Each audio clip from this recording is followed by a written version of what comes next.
बच्चे भाऊ, बच्चे भाऊ, जय महाराष्ट्र. जय जवान जय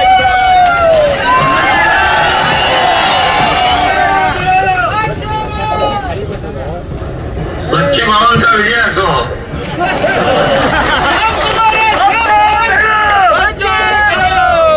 अरे बच्चे भाऊने आंदोलन केलं कर्जमाफीचं, म्हणून आम्ही मुख्यमंत्री महोदय, मी अजितदादा होते त्यावेळेस आम्ही बैठक घेतली आणि एक कमिटी केली आणि 30 जून पर्यंत अहवाल आणण्याचा निर्णय घेतला. पण या बजेटमध्ये कर्जमाफीचा निर्णय घेतला तो बच्चू भाऊने आंदोलन शेतकऱ्यांसाठी केलं, म्हणून आम्ही तात्काळ जी घोषणा आम्ही केली होती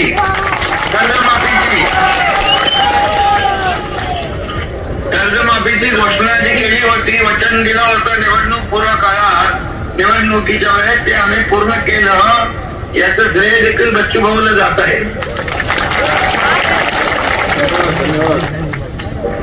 आणि बाकी आरोग्य, उद्योग, पाणी पुरवठा, आरोग्य मंत्री पण तिकडे गेले, उद्योग मंत्री पण तुमच्याकडे आहे. आणि पाणी पुरवठाचे गुलाबराव पाटील आणि काही विषय जे रोजगार हमी योजनेचे आहे ते देखील आपले मंत्री सोडवतील.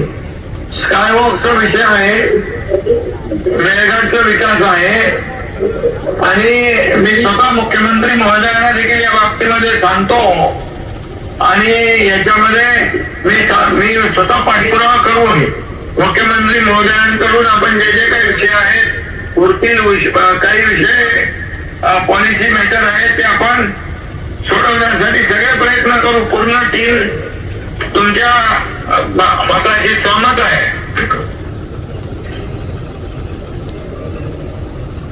मला वाटतं सिडको पण आपल्याकडे आहे, चिखलदराचा सिडकोचा आणि काय वाजता हाय जर आपल्या सिडकोचं काम मी करतो. माझ्याकडे अधिवेशन झाल्यानंतर लगेच बैठक घेतली पाहिजे, कारण सगळे लोक पायी आलो, 250 किलोमीटर आम्ही पायी चालत आलो. आमचा तुमच्यावर विश्वास आहे. कर्जमाफीची तुमची भूमिका या शेतकऱ्याच्या डोळ्यातली आसू पुसण्याची होती, पण आता मेळघाटचे पण आसू तुम्हाला पुसावं लागेल. अशी तुम्ही मला वाटतं सगळ्यांना एकदा हमी दिली तर अधिक त्यांना थोडा. बिलकुल, बघा सरकार आहे, तुमच्या सरकार आहे, शेतकऱ्याचं आहे, सर्वसामान्यांचा आहे. त्यामुळे मेळघाटचा विकास, मेळघाटला मी आरोग्य मंत्री होतो तेव्हा गेलो होतो आणि मला तिकडची जाणीव आहे त्या भागाचा विकास आपल्याला करण्याची आवश्यकता आहे. आणि एक आपण हे अधिवेशन संपलं की मुख्यमंत्र्यांच्या सोबत एक बैठक लावून टाकू आणि बाकी ज्या ज्या मंत्र्यांकडे विषय आहेत त्या मंत्र्यांकडून सोडून घेऊ. धन्यवाद. ओके ओके, धन्यवाद. आणि तुम्ही शेतकरी कर्जमाफीसाठी आंदोलन केलं, त्याची दखल सरकारने घेतली बघा, बरोबर? त्याबद्दल धन्यवाद. आपणही दखल घेतली त्याबद्दल धन्यवाद. आम्ही 1.5 लाख रुपये करा रेग्युलर कर्जवाल्यांना. थोडं दबाने घेऊया.